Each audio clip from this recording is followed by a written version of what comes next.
Esta é a história do dia da Rádio Observador. Com Volodymyr Zelensky pronto para eleições na Ucrânia, quem poderão ser os adversários?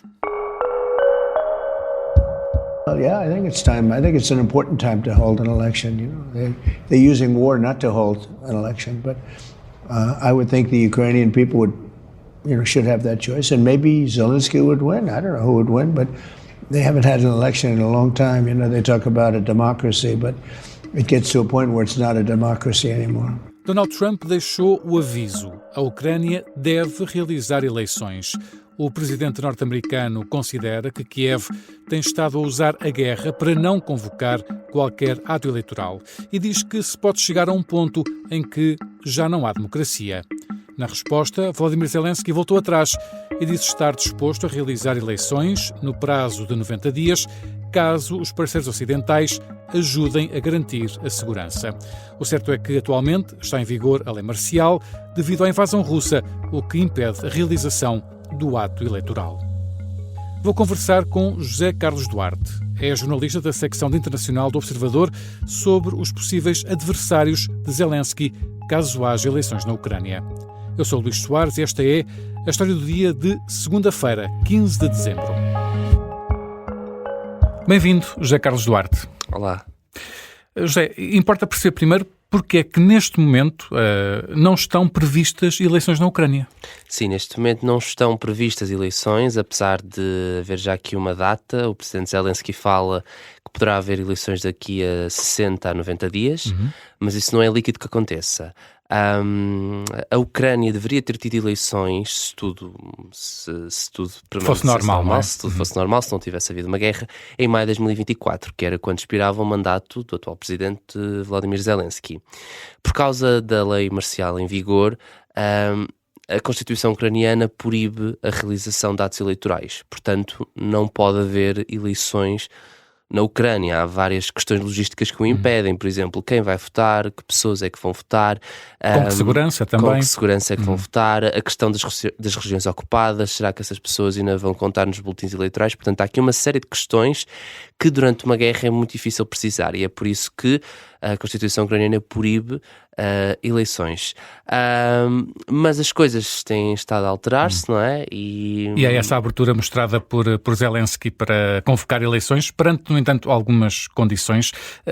Tem existido também, por exemplo, pressões de Donald Trump, ouvimos declarações dele nesse sentido. O que é que tem mudado exatamente, José Carlos? Sim, em primeiro lugar, a Rússia sempre fez pressão para Zelensky convocar eleições. Vladimir Putin tem feito várias declarações que apontam que nem sequer vai aceitar um acordo de paz assinado por Zelensky porque não o vê como presidente legítimo, já que o mandato já terminou, não é? Já terminou, e portanto esse é o argumento do presidente russo. O Ocidente nunca impôs a necessidade de eleições na Ucrânia, sempre percebeu que a situação é bastante complexa, organizar um ato eleitoral no meio de uma guerra é bastante complicado e nunca pressionou Zelensky a avançar nesse caminho. Agora, com Donald Trump, isso mudou. O presidente norte-americano disse que a Ucrânia devia ter tido eleições, que se fala muito sobre democracia, mas já não há eleições há tanto tempo e isso já levanta dúvidas sobre o processo democrático da Ucrânia e, portanto, ele tem exigido que se convoquem eleições no país. E, portanto, foi isso que mudou. Foi a pressão dos Estados Unidos. E com Donald Trump, com o Zelensky a mostrar essa abertura também perante essa pressão de Donald Trump, não é? Exato. O Zelensky tem também de o fazer porque sabe perfeitamente que o que está aqui em risco é o apoio norte-americano e sabe perfeitamente que se não fizer a vontade de Donald Trump pode ficar sem informações confidenciais muito importantes para a guerra e pode ficar sem aquele sistema da NATO em que os aliados compram armas aos Estados Unidos e que depois são entregues à Ucrânia. Portanto, tudo isto é muito importante e Zelensky percebe que talvez tenha de se ter neste ponto e assim talvez também possa ter um acordo de paz mais favorável e as eleições são uma coisa que pode não mudar nada, Zelensky pode vencer outra vez e portanto acho que é aqui em todos os cenários aquele que Zelensky prefere ceder, é o facto de convocar eleições. Vamos então olhar agora para nomes que podem entrar numa eventual corrida, quando ela vier a acontecer, enquanto adversários de Zelensky. José Carlos, o nome mais forte é o de um agora embaixador, mas que já foi também comandante-chefe das Forças Armadas. Sim, fala-se de Valery Zaluzhny, Valery Zaluzhny foi o comandante das Forças Armadas no início da invasão, foi um comandante que ganhou uma grande popularidade na Ucrânia, uma pessoa que os ucranianos gostam bastante. Ao seu nome e à sua reputação ficou muito marcado uma fase de sucessos militares da Ucrânia. Depois de um período em que a Ucrânia não conseguiu conter os avanços russos, em que a Rússia avançou em fevereiro e março de 2022, a Ucrânia depois conseguiu suster essa ofensiva russa. E não só fez isso, como também entrou ao ataque. E que reconquistou vários territórios que a Rússia tinha ocupado. E foi graças às estratégias de Valery Zaluzhny que isso foi alcançado. E, portanto, na memória coletiva e nos ucranianos ficou uma muito boa impressão de Valery Zaluzhny. Ele também é uma pessoa que não gosta de falar em público, é bastante modesto, tem uma presença mediática fraca, apesar de todos os sucessos que teve, e isso ainda contribui mais para a sua popularidade. E, efetivamente, ele é uma pessoa muito querida e muitos ucranianos querem-no ver como presidente. Ele surge sempre como uma das pessoas mais confiáveis para os ucranianos, tem uma taxa de aprovação altíssima, até superior em algumas sondagens à do presidente Zelensky, e nas sondagens para as presidenciais surge sempre em segundo ou em terceiro lugar. Portanto, é um nome que reúne é um nome muito consensual na Ucrânia e poderá eventualmente ganhar umas eleições caso decida concorrer. É precisamente isso que eu te ia perguntar, porque não há propriamente nenhuma indicação de que ele deseje candidatar-se ou que possa vir a candidatar-se numas eventuais eleições, não é? Não há. Convém dizer que ele sai da chefia das Forças Armadas em 2024, depois de alguns desentendimentos com Volodymyr Zelensky. Eles tinham visões diferentes sobre o conflito, e houve algumas tensões e, portanto, Volodymyr Zelensky decidiu retirá-lo das Forças Armadas e enviou-o para Londres. Ele é embaixador no Reino Unido. E, portanto, mas apesar de ter havido aqui esta tensão, ele nunca hostilizou Zelensky, ele nunca criticou sequer Zelensky. Ele prefere apostar aqui numa espécie de unidade nacional, ou seja, não vamos criticar o presidente em funções porque estamos em tempo de guerra. Não se apresenta propriamente como um adversário de Zelensky. Não, ele nunca admitiu, aliás, que seria um adversário de Zelensky.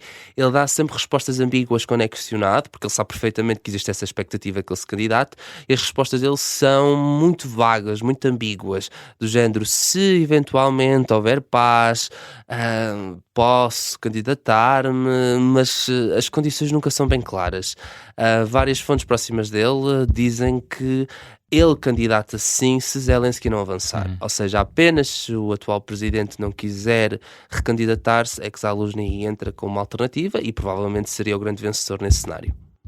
Já vamos continuar a conversa com José Carlos Duarte. Agora fazemos uma curta pausa.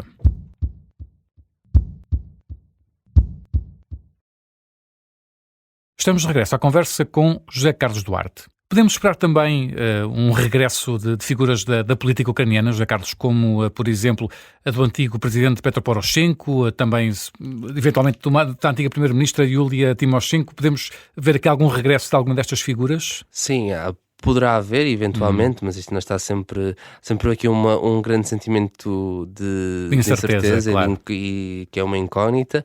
Mas sim, principalmente Petro Poroshenko. Petro Poroshenko perde as eleições em 2019 para Zelensky, portanto Petro Poroshenko é presidente em 2014, ele é presidente em 2014 e fica no cargo 5 anos, que é a duração do mandato da presidência da Ucrânia, mas depois perde de forma bastante esmagadora para Zelensky. Zelensky tem 73% e Poroshenko 24%, julgo que são mais ou menos estes os números. Portanto, é realmente aqui uma derrota expressiva do antigo presidente. Ainda assim, ele já declarou que se quer efetivamente candidatar, que vai fazê-lo, mas estipula que só o fará em tempos de paz. Portanto, não sabemos bem se nestas condições, nestas eleições de com uma guerra ainda em curso, exato, não é? 60 a 90 dias, não sabe bem se ele vai avançar, não comentou, mas que ele eventualmente se quererá candidatar, isso é uma certeza. No entanto, nenhum destes nomes terá grande sucesso eleitoral. Os ucranianos olham para o antigo presidente com muita desconfiança, o final de mandato dele não foi propriamente bem sucedido e, portanto, eu diria que os ucranianos não vão escolher alguém do sistema, vão escolher alguém fora do sistema. E, por exemplo, Valery Zaluzhny seria alguém que não faz parte da elite política ucraniana e encaixaria perfeitamente nessa lógica. E, portanto, eu acho muito difícil que, mesmo que se candidatem, possam eventualmente passar a uma segunda ronda. Acho muito, muito difícil. E também o chefe das secretas é um dos possíveis rivais de Zelensky. Porquê é que este nome aparece também aqui? É um nome bastante surpreendente. Kirilo Budanov é também muito popular na Ucrânia. Ele é um chefe das secretas, mas apesar do seu trabalho exigir uma certa confidencialidade, ele aparece muito em público. Ele faz entrevistas, ele deixa jornalistas irem ao seu gabinete, ele tem uma abertura ao público bastante pouco secreta. Pouco secreta, exatamente. Ele não é propriamente uma pessoa muito reservada, e isso contrasta um bocadinho com as suas funções, mas as suas declarações são sempre também muito mordazes. Ele ridiculariza muito a Rússia, ele faz declarações até muito explosivas, e essa persona que ele foi criando, meio misteriosa, mas muito acessível, tornou-o extremamente popular na Ucrânia.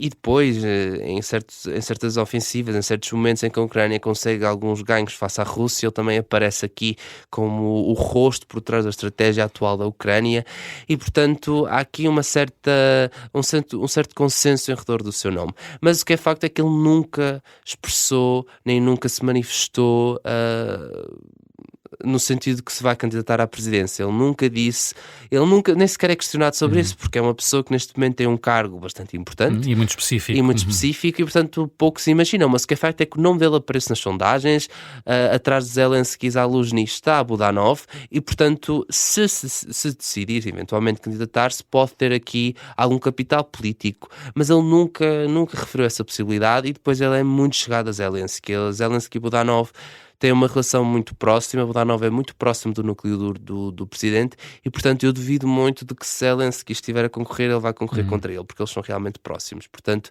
diria que há aqui uma grande improbabilidade disso acontecer, mas nunca se sabe. Claro. E que outros nomes, José Carlos, podem surgir aqui nesta eventual corrida? Sim, confirmados, além de Poroshenko, se bem que Poroshenko tenha feito aquela ressalva do tempo de paz, está um nome que é Alexei Arestovich. Este homem até põe na sua descrição da conta do X que é um candidato já à presidência da Ucrânia, e este homem é uma mistura, é uma figura um pouco estranha, diria. Ele foi ex-conselheiro do presidente Zelensky. Durante a invasão ele fez muitos live streams, ele aparecia muito em público, ele era um rosto da presidência, mas depois zangou-se com o presidente e abandonou o cargo. Mas desde aí que tem tentado aqui ter bases para uma eventual candidatura à presidência, mas eu diria que é muito improvável que eventualmente ele chegue a esse cargo. Ele faz declarações polémicas, ele tem uma escola em que dá aulas de desenvolvimento pessoal, portanto é uma pessoa aqui um bocadinho fora de sistema, também um outsider, mas eu diria que este outsider tem muito poucas probabilidades de chegar, ou mesmo poderá candidatar-se, mas acho que não terá grande sucesso.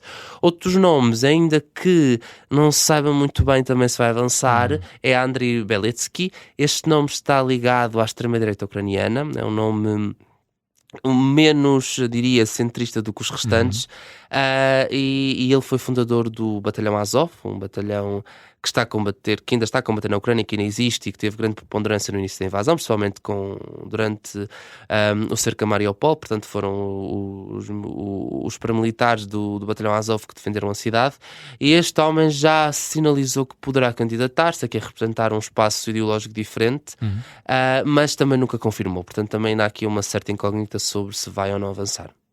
O certo é que o apoio dos ucranianos a Zelensky ainda é grande na Ucrânia, mas fica ainda já aquém daquele que foi o apoio muito expressivo no início da guerra. Alguma destas figuras, José Carlos, pode ter força por si própria, força suficiente para destornar Zelensky numa eventual eleição? Sim, é facto que o apoio a Zelensky foi diminuindo ao longo da guerra. Ele era muito popular no início, caiu mais ou menos em 2024. Depois, é curioso aquela discussão que ele teve com Donald Trump e J.D. Vance, fez com que ele voltasse a ganhar popularidade na Ucrânia, mas agora, principalmente após os escândalos de corrupção que foram conhecidos com o seu número 2, Andriy Yermak, ele tornou-se, a sua popularidade voltou a baixar e muitos já o associam a uma figura corrupta, coisa que ele disse que nunca ia ser quando chegou ao cargo, em 2019, mas os escândalos de corrupção foram realmente uma mancha no seu currículo, e ele sabe perfeitamente que isso tem impacto na taxa de popularidade dele. Eu diria que a única figura que neste momento terá alguma possibilidade de derrotar é Valery Zaluzhny. Acho que os restantes não têm a popularidade, não têm o consenso suficiente para derrotar o presidente. Mas convém também aqui referir que nas sondagens que têm sido publicadas, Volodymyr Zelensky continua em primeiro, ou seja, se ele decidir candidatar-se, acho que será muito provável que ele vença.